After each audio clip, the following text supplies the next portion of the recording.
Hello' বন্ধুসকল, কুশলে আছে নিশ্চয়। মোৰো ভাল। জীৱন অনুপমেৰে পল্লৱীলৈ আপোনালোক সকলোকে স্বাগতম জনাইছোঁ। আজি মই পেন কাৰ্ডক লৈ এটা নতুন তথ্য দিবলৈ লৈছোঁ। মই ভাবোঁ সকলোৰে বাবে এইটো এটা দৰকাৰী খবৰ। এই ভিডিঅ'টোৰ পৰা অকণমান হ'লেও আপোনালোক উপকৃত হ'ব আৰু এনেধৰণৰ ভিডিঅ'সমূহ পাই থাকিবলৈ মোৰ চেনেলটো প্লিজ ছাবস্ক্ৰাইব কৰি দিব আৰু লগতে মোৰ এই ভিডিঅ'টো লাইক আৰু শ্বেয়াৰ কৰিবলৈও পাহৰি নাযাব। কেন্দ্ৰীয় কেবিনেটে পেন 2.0 প্ৰকল্পলৈ অনুমোদন জনাইছে।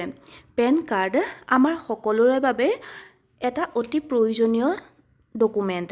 বিশেষকৈ চৰকাৰী কৰ্মচাৰী, ব্যৱসায়ী আৰু কৰদাতাসকল এই নথি অবিহনে স্থবিৰ হৈ পৰিব।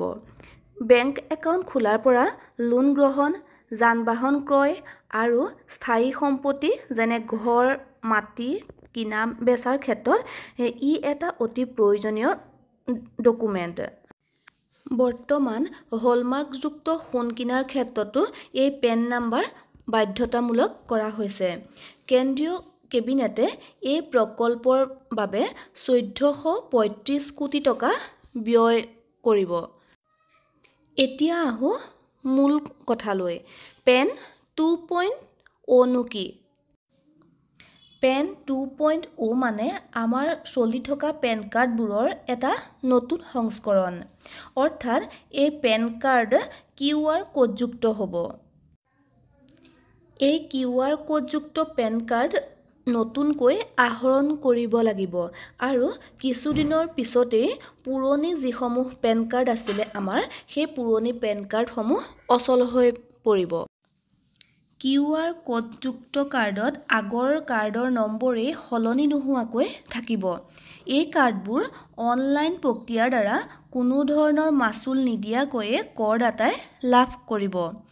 এই কাৰ্ডৰ দ্বাৰা কৰদাতাৰ সকলো তথ্য অধিক সুৰক্ষিত হ'ব বুলি আশা কৰা হৈছে। NSDL প'ৰ্টেলৰ পৰাই আবেদন কৰি এই কাৰ্ড লাভ কৰিব পাৰিব।